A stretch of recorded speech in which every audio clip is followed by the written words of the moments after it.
Hi guys, it's Rachel with WTI, and I want to show you guys a really good Tostitos that I love. It's the multigrain ones.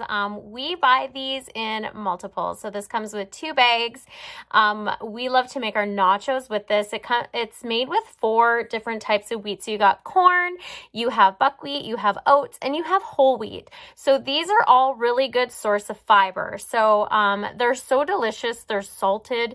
I love that there's 14 grams of whole grain per 50 grams when you're eating these, and it has no artificial colors, flavors, or preservatives. The flavor of it is so good. So we make our nachos with this. You can have it just as a snack as well, because with the salt, it tastes really good.